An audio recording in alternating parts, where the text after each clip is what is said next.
دین اسلام ہمہ جہت ہمہ پہلو اور اپنے دامن میں بے شمار میرے آنے پر درجنوں بیس لوگ اگر استقبال کو کھڑے ہوں گے تو پتہ چلے گا میں بہت بڑا آدمی ہوں، تو اس سے بھائی بندہ بڑا نہیں ہوتا۔ آپ کی گاڑی بہت بڑی نہ بھی ہو، آپ چھوٹے تاجر بھی ہوں، لیکن اگر آپ لین دین میں ٹھیک ہیں تو لوگ آپ کی تعریف کرتے ہیں بندہ کھرا ہے، یہ چیز وقت پر دیتا ہے، وعدوں کی پابندی کرتا ہے۔ آپ کسی بھی شعبے سے تعلق رکھتے ہیں، ہمارے ایک استاد کہا کرتے تھے کہ بعض استاد شاگردوں سے ثابت کرانا چاہتے ہیں کہ میں بڑا پڑھا لکھا ہوں، بڑا سیانہ ہوں، بڑا زبردست ہوں، شاگردوں سے خود بخود ان کے سامنے وہ تعریفیں رکھتے ہیں۔ فرماتے ہیں اس سے بہت بہتر یہ ہے کہ آپ ان کو پڑھائیں، جب شاگرد قابل ہو جائے گا تو پتہ چل جائے گا آپ کتنے قابل ہیں۔ اس سے پہلے آپ کا خود سے کہنا یہ کوئی معنی نہیں رکھتا۔ اور اس شاگرد سے مراد دینی شاگرد بھی ہیں، مدرسوں کے، کالجوں، یونیورسٹیوں کے، کام سکھانے والے استاد بھی ہیں۔ آپ سکھا دیں گے تو پتہ چل جائے گا آپ کتنے قابل ہیں۔ لیکن آپ خود بخود اگر یہ دعویٰ کریں گے تو آپ کمزور ہو جائیں گے، لوگ سمجھیں گے کہ کوئی تعریف کرنے والا نہیں، لہذا صاحب خود ہی اپنی تعریف کر رہے ہیں۔ تو کچھ لوگ صرف دعوی عشق کر کے مضبوط ہو جاتے ہیں، عمل نہیں کرتے، یہ بھی پہلو درست نہیں ہے۔ اور کچھ لوگ ایسے ہیں جو میرا عمل کا دعویٰ کرتے ہیں، وہ کہتے ہیں جناب آپ کیا نیرے نعرے لگاتے رہتے ہیں، نماز پابندی سے پڑھیں، عبادت وقت پر کریں، صدقات زکوٰۃ کا خیال کریں، حج عمرہ ٹائم پہ کریں، باقی آپ کن چکروں میں پڑھیں، عشق بھی ہونا چاہیے، پیار بھی ہونا چاہیے، محبت بھی ہونی چاہیے۔ یہ دوسرا پہلو ہے، یہ بھی خطرناک ہے۔ یہ بھی خطرناک ہے کہ آپ کہیں کہ میں نے سیدھی نماز پڑھ لی، اب تم مجھے کہو کہ میں غلامی بھی کروں۔ وہ عبداللہ بن نبی سلول سے جب کہا گیا نبی پاک علیہ السلام کی پیروی کرو تو وہ کہنے لگا، منافق تھا، کہنے لگا تم نے ہمیں کہا کلمہ پڑھو، ہم نے پڑھا، تم نے کہا نماز پڑھو، ہم نے پڑھی، تم نے کہا زکوٰۃ دو، ہم نے دی، تم نے کہا حج فرض ہے تو ہم نے کیا، اب تم ہمیں کہتے ہو کہ محمد کی عبادت بھی کریں؟ معاذ اللہ ثم معاذ اللہ۔ اس کو اطاعت کا کہا جا رہا ہے، اور وہ معنی کیا بیان کر رہا ہے؟ وہ غالب کہنے لگے محبت کو ظالموں نے عبادت دیا کرا، ان سے کہا جا رہا ہے کہ اطاعت کرو، غلامی کرو، کہتے ہیں آپ ہمیں یہ کیا مشورے دے رہے ہیں؟ تو خشک عبادات کے بعض لوگ قائل ہیں، وہ کہتے ہیں ہم سے ادب نہیں ہوتا، ہم سے اکرام نہیں ہوتا، ہم سے کھڑے ہو کے ہاتھ باندھ کے مدینے کی جانب منہ کر کے درود و سلام نہیں ہوتا، ہم سے اگر آپ کہیں کہ یہ ذوق، یہ شوق، یہ وارفتگی یہ بھی پیدا کریں تو یہ نہیں ہم سے ہوتی۔ نماز پڑھ تو رہے ہیں، روزہ رکھ تو رہے ہیں، یاد رکھنا اگر خشک عبادات رہے گی نا تو بندہ عبادت کر کے تھک جلدی جائے گا، عبادت کرے گا لیکن وہ عبادت اس پر کیف پیدا نہیں کرے گی۔ تقویٰ، پرہیزگاری وہ کرے گا صحیح، لیکن وہ اس کے لفظوں جملوں تک تو رہے گا، اس کی روح میں نہیں اترے گا۔ یہ ساری چیزیں روح میں تب اترتی ہیں جب بندہ جم کے اور ڈٹ کے مدینے والے محبوب سے محبت کرتا ہے صلی اللہ تعالی علیہ وسلم۔ اور میرے نبی پاک صلی اللہ تعالی علیہ وسلم کی تو ذات ہی ایسی ہے، حضور کو تو اللہ نے بنایا ہی ایسا ہے کہ ان کو چاہا جانے کو دل کرتا ہے، اکرام کرنے کو جی چاہتا ہے۔ محبوب کریم صلی اللہ تعالی علیہ وسلم نے اپنے غلاموں کو جہاں جہاد کا حکم دیا، عبادات کا حکم دیا، زکوٰۃ کا حکم دیا، وہاں کہیں بڑھ کے صحابہ سمجھ گئے تھے کہ ہمیں حد درجے احترام بھی کرنا ہے مدینے والے محبوب۔ مجھے دیکھیے نا، دو ہی باتیں ہیں، لفظوں کا چناؤ، انداز تکلم، گفتگو، دو ہی باتیں ہیں۔ ایک صاحب آتے ہیں، وہ آ کے کہتے ہیں جناب یہ میرا نام ہے، یہ میرا کارڈ ہے، اتنے عہدوں پر میں فائز ہوں، فلاں جگہ سے آیا ہوں، یہ میرا کارڈ اندر بھیج دیں آپ فلاں بزرگ کے پاس، اور انہیں جا کے کہہ دیں کہ فلاں صاحب آئے ہیں۔ ایک طریقہ یہ بھی ہے کسی سے ملنے کا، تو ظاہر ہے کارڈ دیکھتا ہے بندہ کسی کا تو پریشر میں تو آتا ہی ہے، ہو سکتا ہے وہ کوئی فٹافٹ بناؤ، اتنا بندہ بڑا آدمی ہے، لیٹ ہو جائے گا تو مشکل کھڑی ہو جائے گی۔ اور ایک صاحب آ کے پوچھتے ہیں کہ ذرا بتانا کہ شیخ مسجد میں کب آتے ہیں؟ وہ جب تشریف لائیں گے میرا بھی دل کرتا ہے چند باتیں سن لوں، تھوڑی گفتگو کر لوں، کچھ اگر میسر ہو. اب اس طرح کا پیغام جب شہر کے پاس جاتا ہے تو یقین کرے اس طرح کے لوگوں کو ڈھونڈنے کو دل کرتا ہے. دل کرتا ہے کہ ان کے پاس کچھ وقت بیٹھا جائے, کچھ خیر کی بات ہوگی, سننے سنانے کا, بات کرنے کا کوئی موقع میسر آئے. الفاظ, انداز, اس کے اندر اگر آپ نے ابا جی سے کہہ دیا کہ ابا جی کیا کھانا ہے, کوئی حکم ہے تو بتائیں, پریشانی کس بات کی, پیسے چاہیے تو دے دیتا ہوں, یہ بھی ایک لہجہ ہے. اور ایک لہجہ یہ ہے کہ آپ اپنے والد کی طبیعت سمجھ جائیں, آپ اپنی والدہ کی رضا سمجھ جائیں. آپ دیکھیے قرآن مجید نے ایک اور تقوی کا پہلو بھی, نماز بھی بندے کو متقی بناتی ہے, روزہ بھی کا مقصود بھی تقوی ہے, حج کرنے جاؤ تو بہترین زاد راہ تقوی ہے. تمام عبادات سے تقوی کا حصول ہوتا ہے. ایک اور تقوی بھی قرآن نے بیان کیا, ان الذین یغضون اصواتهم عند رسول اللہ. فرمایا بے شک وہ لوگ جو اللہ کے رسول کی بارگاہ میں اپنی آوازوں کو پست رکھتے ہیں, ذرا دھیما بولتے ہیں, کریم کی بارگاہ میں ذرا سلیقے سے بولتے ہیں, ذرا آہستہ آہستہ. اے پائے نظر ہوش میں آ, یہ کوہ نبی ہے. آنکھوں سے بھی چلنا یہاں بے ادبی ہے. اور فاضل بریک بھی کہنے لگے کہ ذرا انداز دیکھیے, کہنے لگے حرم کی زمین اور قدم رکھ کے چلنا. آخر آدمی نے پیروں سے چلنا ہوتا ہے نا. فرماتے حرم کی زمین اور قدم رکھ کے چلنا. ارے سر کا موقع ہے ہو جانے والے. تو حضور یہ تو آپ دوسروں کے لیے کہہ رہے ہیں, تو آپ کا معیار کیا تھا جب حرم گئے تھے حضور کی بارگاہ میں؟ تو فرمانے لگے پیش نظر ہے وہ نوبہار, میرا تو سجدے کو دل ہے بے قرار. یہ کبھی تجھے سمجھ آ جانا کہ تو اس وقت کھڑا کہاں ہے, جگہ کون سی ہے, مقام کون سا ہے, جس کی قسمیں اللہ نے قرآن مجید میں بیان فرمائی ہے. لا اقسم بہذا البلد وانت حل بہذا البلد والتین والزیتون وطور سینین وہذا البلد الامین. تجھے پتہ ہے تو کہاں کھڑا ہے؟ ظاہر کوبے جنا, آہستہ چل, او دیکھ تو آیا ہے کہاں, آہستہ چل. حاضری میں ہے ملک 70,000, قدسیوں کے درمیان آہستہ چل. 70,000 فرشتوں کے بیچ حاضری ہے, ذرا ہولے ہولے چل. حاضری میں ہے ملک 70,000, ان قدسیوں کے درمیان آہستہ چل. فرمایا ان الذین یغضون اصواتهم عند رسول اللہ, بے شک وہ لوگ جو اپنی آوازیں رسول پاک کی, جن کے دلوں کو اللہ نے تقوی کے لیے پرکھ لیا ہے. کچھ تو ظاہری طور پر عبادات کے تک متقی ہوتے ہیں نا. فرمایا یہ جو میرے نبی کی تعظیم کرتے ہیں, آوازیں پست رکھتے ہیں, ان کے دل متقی پرہیزگار ہیں.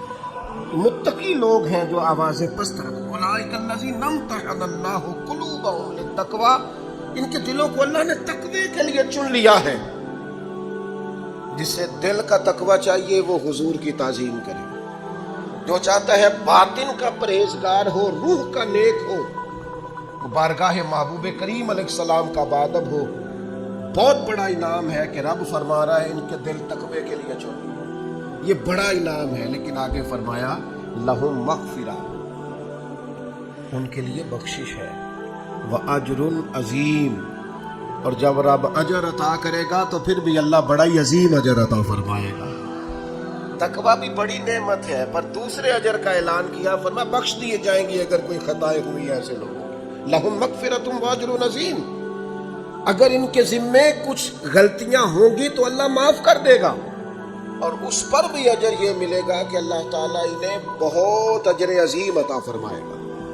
اپنی مزاج کو نا جی ذوق والا کرنا. کچھ لوگ ہوتے ہیں جو ذوق والے نہیں ہوتے, کیف والے نہیں ہوتے, سرور والے نہیں ہوتے, تو بیچارے نا خشک سے, ناراض سے, ہر بات میں الجھے سے, ذرا سی بات پہ خفا سے. ہم ہر وقت اپنے حقوق کی جنگ لڑ رہے ہیں. میرے ساتھ ٹھیک نہیں ہو رہا, میرے ساتھ انصاف ہونا چاہیے, مجھے قدر نہیں مل رہی, میری عزت نہیں ہو رہی, میرا اکرام نہیں ہو رہا, میرے ساتھ پیار نہیں ہو رہا, میرے اوپر شفقت نہیں ہو رہی. والدین نے بھی توجہ کم کی, استاد بھی سخت مل گئے, فلاں جگہ میں ارادت مند ہوا تھا, وہاں بھی میرے اوپر لوگوں نے اکرام نہیں کیا. آہستہ آہستہ مزاج میں سختی, خود بخود تلخی. بعض لوگوں کا لہجہ ذوق والا ہوتا ہے. وہ کسی درویش نے کہا تھا کہ ان کی ادائیں ایسی سیدھی جانے. کہتے میں حضور کے پیچھے کھڑا ہو گیا, نبی کریم نے نا مجھے پکڑ کے دوران نماز ہی پکڑ کے حضور نے ادھر لا کے کھڑا کیا. حضور نے کھڑا کیا, جیسے حضور نے مجھے چھوڑا میں پھر ادھر چلا گیا. کہتے دوسری دفعہ کریم نے پھر مجھے کھڑا کیا, میں پھر ادھر چلا گیا. تیسری دفعہ یہ دیکھو یہ نماز ہو رہی, نماز پڑھا کہ میں تہ ول ویکھا, مینوں کعبہ بھول گیا ہی تے بھول گئیاں نہیں سب سوم صلاتاں ایکو یار دا فکر پیا ہی. فرماتے حضور پکڑ کے یوں لاتے, میں پھر پیچھے 3 دفعہ ایسا ہوا. قربان جائے, نماز مکمل ہو گئی. تو حضور علیہ السلام نے فرمایا, لڑکے جب میں تمہیں سیدھی جانب کھڑا کرتا تھا تو کیوں کھڑے نہیں ہوتے تھے؟ تو یہ 10-12 سال کی عمر میں وفا کا, درد کا, ادب کا, احترام کا, عشق کا معیار کتنا بلند ہے. عرض کرنے لگے, یا رسول اللہ میں اللہ کے رسول کے برابر کھڑا ہو جاؤں؟ یہ جہاد کر کے فتح یاب ہو کر نہیں آئے. انہوں نے آج آ کے یہ نہیں بتایا کہ حضور میں نے لاکھوں روپے اللہ کی راہ میں خرچ کیا. انہوں نے آج آ کے یہ نہیں کہا کہ حضور میں نے اتنی نماز جنازہ پڑھی, میں نے اتنے نیکی کے کام کیے, اتنی عبادات کی. انہوں نے احترام کیا اور احترام کا جذبہ ظاہر کیا. ایک روایت تو یوں ہے کہ فرماتے ہیں اللہ کے محبوب نے یہ بات سنی اور مجھے سینے سے لگا دی. اور ایک مقام پہ یہ ہے کہ کہتے ہیں حضور نے ہاتھ اٹھائے اور کہا, اے اللہ اسی دین کی سمجھ عطا فرما اور قرآن مجید کا علم عطا فرما. حضرت عبداللہ ابن عباس اس امت کے مفسرین کے امام ہیں. اللہ تبارک و تعالیٰ نے انہیں قرون اولیٰ کے لوگ جو قرآن مجید سمجھتے تھے اور سمجھاتے تھے, ان میں اللہ تعالیٰ نے انہیں بڑا رتبہ عطا فرمایا. عزیز دوستو, جب آپ کی طبیعت میں ذوق ہوتا ہے, جب مزاج میں احترام ہوتا ہے, جب لہجے میں ادب کا, اکرام کا ٹھہراؤ ہوتا ہے, تو بندہ وفادار ہو جاتا ہے. ہمارے بچوں کو ہم نے سب سکھایا ہے, فلاں سے آگے گزرنا ہے تم نے, فلاں کے بچے تم سے پیچھے رہنے چاہیے. ہم نے انہیں زبردست مشینیں بنانے کی کوشش کیا ہے پیسے جمع کرنے کی. ہم نے انہیں سکھایا ہے کہ مال اکٹھا کرو گے تو بچو گے اللہ ماشاءاللہ. لیکن اللہ کے حبیب فرماتے ہیں تمہارا اولاد کے لیے بہترین تحفہ یہ ہے کہ انہیں اچھا ادب سکھاؤ, انہیں کسی کا احترام کرنا آتا, اکرام کریں, ان کے لہجوں سے کسی شخص کو بے ادبی کا شائبہ نہ ہو, ان کا انداز اس طرح کا نہ ہو کہ جس سے یوں چھلکے کہ یار کسی نے جڑی بوٹیاں ہی نہیں اتاری اس فصل کے گرد سے, کسی نے وقت پر آبیاری نہیں کی.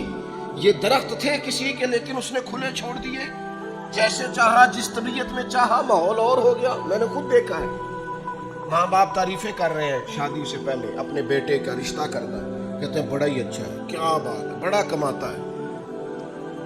لیکن اس کی بد اخلاقی سے تڑپ کر جب اس کی بیوی اور اس کے سسرال والے شکایت کرتے ہیں کہ تمہارا بیٹا یا تمہاری بیٹی تو نہایت بد اخلاق ہے, تکلیف دیتے ہیں, تو ابا جی کیا کہتے ہیں, میں بھی بڑا سمجھانا ہوں, شروع سے ہی بڑا کہتا ہوں. تو بھئی آپ نے کسی اور کو دوزخ میں کیوں جھونکا؟ آپ کیا سمجھتے ہیں پھر آپ کے لیے خیر کے جملے آئیں گے؟ آپ نے تکلیف کے اندر کیوں ڈالا کسی اور کو, جب اس کی بد اخلاقی, بد خلقی اور مزاج کا اکھڑ پن آپ کو گھر میں پتا تھا, آپ وہ ذوق ہی نہیں دے سکے, وہ تربیت ہی نہیں کر سکے. میں آپ سے عرض کروں گا, طالب علموں سے, طریقت کے سالکین سے, عام لوگوں سے عرض کروں گا, میرے پیسے نہیں کمانے چاہیے, میرے عہدے نہیں کمانے چاہیے, میرے تعلقات نہیں بنانے چاہیے, زندگی میں دعائیں بھی لے لینی چاہیے, زندگی میں برکات بھی سمیٹ لینی چاہیے, کسی کی نظر شفقت میں بھی کبھی کبھی رہنا چاہیے. کچھ لوگ ایسے بھی ہوتے ہیں جن کا کوئی بڑا ہی نہیں ہوتا, ان کو کوئی اچھا آدمی ملا ہی نہیں ہوتا زندگی میں. ان کی طبیعت بتاتی ہے کہ وہ ہر وقت شکوہ کر رہے ہیں, چھوڑیں جی ساری دنیا دیکھ لی. یعنی ان کا خیال ہے کہ جس کائنات کو اللہ کہہ رہا ہے لَقَدْ خَلَقْنَا الْإِنسَانَ فِي أَحْسَنِ تَقْوِيمٍ, کہ میں نے بڑی اعلیٰ انسانیت بنائی, اور جس امت کو اللہ کہہ رہا ہے كُنْتُمْ خَيْرَ أُمَّةٍ أُخْرِجَتْ لِلنَّاسِ, محبوب کی امت بہترین امت, انہیں اس پوری امت میں کوئی اچھا آدمی نہیں ملا, پوری انسانیت میں کوئی خوبصورت بندہ ہی نہیں ملا. دعوے دیکھو کتنے بڑے. کچھ تھوڑا سا نا طبیعت میں ذوق, کچھ لطف, کچھ دعائیں، کچھ کہیں کسی کی نظر میں رہنے کا شوق، کچھ کسی وقت آپ بغیر کسی سبب کے کسی بوڑھی اماں کو سڑک تو پار کرا کے دیکھیں۔ پیر صاحب کو لوگوں نے روز دعا کے لیے کہنا ہوتا ہے، تو بعض پیروں کی دعائیں رٹی ہوئی پکی روٹی کچی روٹی کی طرح ہوتی ہیں، تسبیح بڑی بڑی، دعا بڑا، 1-2 سیکنڈ کے لیے اگر کوئی حجرے میں آ گیا تو ان کی دعا ہوتی ہے اللہ خیر کرے اللہ بھلا کرے، چونکہ وہ بیچارے کو صبح سے شام تک تو کام ہی ہے۔ اب تو اور زیادہ پیروں نے آسانی کر لی ہے، تعویذ بھی لکھ کے نہیں دیتے، چھپوا کے رکھ لیتے ہیں، کیونکہ جب دکان زیادہ چل جائے تو پھر بہت ساری چیزیں آرٹیفیشل بھی لینی پڑتی ہیں، پیکنگ کرا کے لوگ کٹھی رکھ لیتے ہیں۔ اور یہ ایسے لوگ ہیں جن کو کوئی کتاب نہیں پڑھنا، کوئی ان کو سکھانا نہیں، پڑھانا نہیں، آنا نہیں، جانا نہیں۔ ایک یہ ہمارا انداز ہے ریڈی میڈ چیزوں کا، ان سے بچیں۔ کچھ دعائیں ایسی ہیں جو خلوص سے نکلتی ہیں۔ بوڑھی اماں تھی، ضعیف تھی، سڑک نہیں پار ہو رہی تھی، آپ نے اس کا بازو تھاما، اس کے پاس جو بازار سے خریدا ہوا تھیلا تھا سامان کا وہ آپ نے پکڑ کے کندھے پہ رکھا، گاڑی والے کو کہا ذرا ٹھہر جا، آپ نے سڑک پار کرا دی۔ اماں کو 100 دفعہ کہے گی اللہ تیرا بھلا کرے، اور 2-2 3-3 نسلوں کو دعا مل جاتی ہے مفت میں، اللہ تیرا ماں پیو جینا رہے، اللہ بچیاں دی خیر کرے۔ آپ دیکھو ایک چھوٹا سا فعل ہے کوئی، لیکن اس کی حسن کتنا زیادہ ہے، خوبصورتی کتنی۔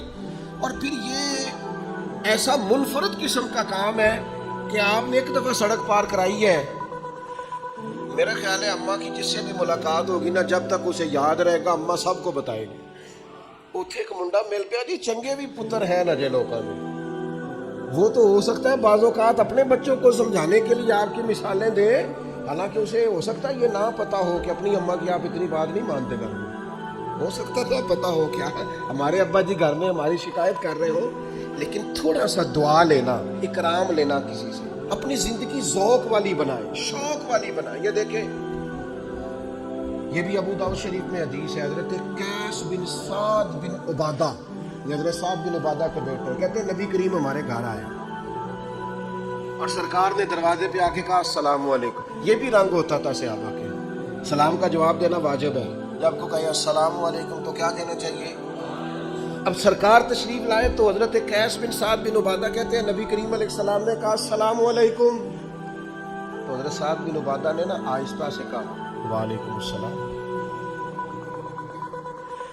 حضور نے پھر کہا السلام علیکم، انہوں نے پھر آہستہ سے کہا وعلیکم السلام۔ حضرت قیس بن سعد کہنے لگے ابا جی اونچا کہیں، تو حضرت سعد کہنے لگے بیٹے چپ کر، حضور ذرا ہم پر زیادہ سلامتی بھیجیں تو کرم ہو جائے گا، آنے دے سلام آ رہے۔ یہ سیاست ہے، مجھے سمجھ نہیں آتی لوگ جب حدیثیں پڑھتے ہیں تو ان حدیثوں کو کیوں نہیں پڑھتے، یہاں پتہ نہیں کون سی عینک لگا کے گزرتے ہیں، اللہ جانے سمجھتے نہیں، یہ بھی حدیثیں ہیں، یہ بھی صحابہ کا ذوق ہے، یہ بھی ان کا لینے کا طریقہ ہے۔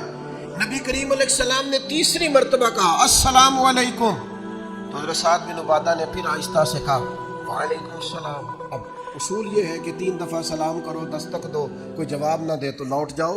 حضور لوٹنے لگے، حضرت سعد بن عبادہ اٹھ کے دوڑے، عرض کی حضور معاف کر دیجئے گا، 3 دفعہ ہی سن لیا تھا، 3 دفعہ جان بوجھ کے آہستہ بولے تھے۔ حضور دل کرتا تھا کہ کبھی سلامتیاں زیادہ مل جائے نا آپ کی زبان نور سے، کبھی زیادہ۔ حضور راضی ہوئے، خوش ہوئے یہ بات سن کر، کہتے محبوب کو لائے میرے والد، اور پھر خود آگے بڑھ کے صابن پیش کر کے اس زمانے کے مطابق حضور کے، چونکہ سرکار کا طریقہ تھا ہاتھ دھو کے کھانا کھانا، وہ پیش کیا، پھر کھانا کھلایا محبوب کو۔ کہتے ہیں پھر نبی پاک علیہ السلام کو نا ایک بڑی خوبصورت بنی ہوئی چادر دی تحفے میں، سرکار نے وہ چادر لے کے اوڑھ لی، پھر ایک گدھا دراز گوشت شریف اوپر چادر ڈال کے تحفے میں پیش کیا۔ پیار کیا نا، محبت کی نا، ذوق بنایا نا۔ کیا کہتے ہیں خواجہ غلام فرید، ایک باری لانگا تو میری جات ہے۔ حضور کبھی ایک دفعہ نظر کرم تو فرمائے، کبھی آئے تو صحیح، کریم آئے نا، ذوق پیش کیا نا، جو بن سکتا تھا خدمت کی۔ ان کا وہ بے لوث انداز اور وہ عقیدت کا وہ رنگ اور لہجے اور آنکھوں کے اندر وہ محبت کا خاص نقطہ عروج، کہتے ہیں کہا نہیں ہم نے، عرض نہیں کی، خود بخود حضور کے ہاتھ اٹھے۔ اور محبوب نے دعا کیا دی؟ کہا اے اللہ سعد بن عبادہ کی اولاد کو برکت عطا فرما۔ حضرات صحابہ کرام فرماتے ہیں نبی کریم علیہ السلام جب کسی کو دعا دیا کرتے تھے تو اس دعا کا اثر ہم اس شخص کی نسلوں میں بھی محسوس کیا کرتے، نسل در نسل اس کا اثر جاتا۔ یہ کیا ہے؟ یہ ایک ذوق ہے، یہ کیا ہے؟ یہ ایک محبت ہے، یہ کیا ہے؟ یہ وارفتگی ہے کہ آپ کی طبیعت میں، آپ کے لہجے میں۔ یار ذرا دیکھو کیسی سادی سی بات ہے، حضرت سیدنا ابو ایوب انصاری رضی اللہ تعالیٰ، خیبر کی جب جنگ ہو رہی تھی تو اللہ کے حبیب خیبے میں تشریف فرما تھے، تو نبی کریم علیہ السلام نے نا اچانک کسی کے قدموں کی آہٹ سنی، آواز سنی، تو سرکار نے فرمایا کون ہے باہر؟ تو باہر سے عرض کی حضور میں ابو ایوب انصاری۔ تو حضور نے فرمایا کیا ہوا؟ عرض کی حضور جنگ کا ماحول ہے، دشمنوں کا علاقہ ہے، گھرے ہوئے ہیں مخالفین میں، یا رسول اللہ مجھے اچانک خیال آیا کوئی آپ کے خیمے کا پہرا دے رہا ہوں۔ کہا نہیں کسی نے ڈیوٹی نہیں لگائی، کسی نے کھڑا نہیں کیا، کسی نے ذمے نہیں لگایا۔ فرماتے ہیں یا رسول اللہ میں نا خود بخود تلوار لیے آپ کے خیمے کی حفاظت کے لیے کھڑا ہوں تاکہ کوئی ظالم آ نہ جائے۔ آج لوگوں کو یہ بھی اعتراض ہوتا ہے فلاں پیر صاحب نے گن مین رکھے ہوئے، تو بھائی صحابہ اگر حضور کے پہرے کے لیے تلواریں لے آتے تو اگر کسی شخص کو واقعی کوئی مسئلہ ہو تو اس کے لیے یہ رکھنا ناجائز نہیں ہوتا۔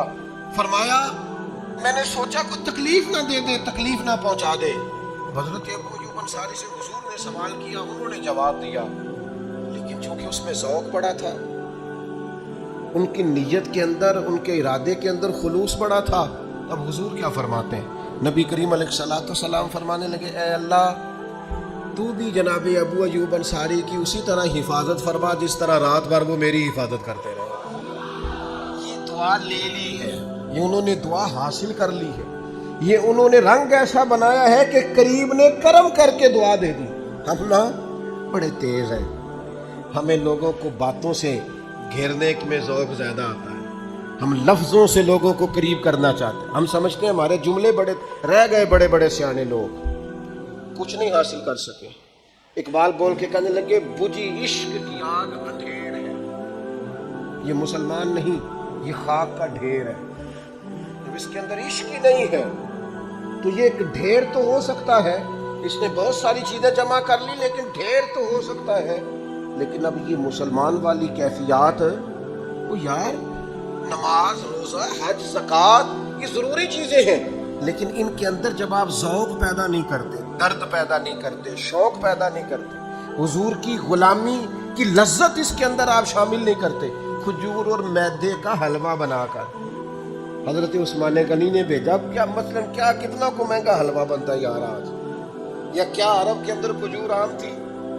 یہ ذرا انداز دیکھیے، کھجور اور میدے کا حلوہ بنا کر البدایہ والنہایہ نے لکھا ہے حضرت عثمان غنی نے وہ حلوہ تیار کر کے نا تو پتہ کیا آج حضور کہاں تشریف فرمایا؟ تو ام المومنین حضرت ام سلمہ رضی اللہ تعالیٰ عنہ کے کاشانہ نور پر حضور کرم فرما تھے۔ حضرت عثمان غنی نے وہ حلوہ پیش کیا، گھر میں بھیج دیا، محبوب تشریف لائے تو گھر والوں نے حلوہ پیش کیا، حضور نے فرمایا کہاں سے آیا؟ عرض کی حضور عثمان غنی نے بھیجا ہے۔ آپ ذرا یہ انداز دیکھیے اور جملوں کا چناؤ دیکھیے، ایک حلوہ ہی آیا نا اور دیا حضور کو ہے، سرکار تناول فرما کے کہتے کہاں سے آیا؟ یا رسول اللہ عثمان غنی نے بھیجا ہے۔ تو حضور نے ہاتھ اٹھائے اور یہ دعا کا انداز دیکھیے، کہا اللہ عثمان تجھے راضی کرنا چاہتا ہے تو ہو جانا راضی عثمان غنی، حلوہ حضور کو بھیج رہے ہیں اور حضور فرما رہے ہیں اے اللہ عثمان تجھے راضی کرنا چاہتا ہے، حلوہ حضور بخدا خدا کا یہی ہے در۔ فاضل بریلوی کہتے ہیں بخدا خدا کا یہی ہے در، نہیں اور کوئی مفر مکر، جو وہاں سے ہو یہی آ کے ہو، جو یہاں نہیں تو وہاں نہیں۔ فرمایا اللہ تجھے راضی کرنا چاہتا ہے تو ہو جانا عثمان سے راضی۔ تھوڑا سا نا اپنی زندگی کو، وہ یار عید کے بغیر بھی کبھی کبھی ابا جی کو جوڑا لے دیا کرو، کچھ نہیں ہوتا، بغیر سبب کے بھی کبھی اماں کو کہہ دیا کرو کہ یہ تھوڑے پیسے ہیں، کوئی عرض نہیں، گھر والوں کو، اہلیہ کو، بچوں کو بغیر وجہ کے بھی کسی وقت محبت، کبھی کبھی دوستوں کو بغیر سبب کے۔ دیکھو نا شریعت اسلامیہ نے 2.5% زکوٰۃ فرض کی ہے، لیکن حضور فرماتے ہیں صدقہ دے کے دوزخ سے بچ جاؤ، چاہے کھجور کا ایک ٹکڑا ہی صدقہ کر لو۔ نفلی صدقات پر توجہ دی، نماز کے فرض 4 رکھے عصر کے، لیکن فرمایا جو عصر سے پہلے 4 رکھتے پڑے گا، اللہ کے رسول نے دعا دی، اے اللہ اس بندے پہ رحمت فرما دینا۔ یہ جو آپ کا ذوق ہے، آج لوگ پتہ کیا کر رہے ہیں، میں بڑی غور سے، فکر سے، تدبر سے آپ کو کہہ رہا ہوں، خدا را میرا درد سمجھنا، لوگ ہم سے ہمارا ذوق چھیننا چاہتے ہیں۔ نبی پاک کی غلامی اور عشق کا جو ذائقہ سینہ بسینہ ہمارے بزرگوں نے ہمیں دیا ہے نا، وہ ذوق ہم سے، لوگ ہمیں کہتے ہیں سیدھی سیدھی نمازیں، روزے، حج، زکاتیں کرو اور بغیر دعاؤں کے نمازیں پڑھ کے دوڑ جاؤ، تمہیں کوئی ضرورت نہیں۔ پہلے کہتے تھے اولیاء اللہ اور انبیاء سے نہیں مانگنا، اب کہتے ہیں اللہ سے بھی نہ مانگو، نکل جاؤ نماز پڑھ۔ اس خشکی سے اپنے آپ کو بچانا، یہ آہستہ آہستہ جب طبیعتوں میں پیوست ہو جائے گی تو پھر یاد رکھنا عبادات کا ذوق لے جائے گی۔ میں نے قرآن مجید پڑھ کے عرض کیا ہے کہ اللہ فرماتے ہیں جو صرف آواز پست ان الذین یغضون اصواتهم عند رسول اللہ، جو صرف میرے نبی کی بارگاہ میں آوازیں نیچی رکھے نا، اولئک الذین امتحن اللہ قلوبهم للتقوی، یہ تو دلوں کے پرہیزگار ہیں، ان کے دلوں کو پرکھ لیا ہے اللہ نے تقوی کے لیے۔ اگر دلوں کے پرہیزگار بننا ہے تو پھر زندگی تعظیم مصطفیٰ والی، غلامی رسول والی اللہ تعالیٰ سمجھنے کی توفیق عطا کرے۔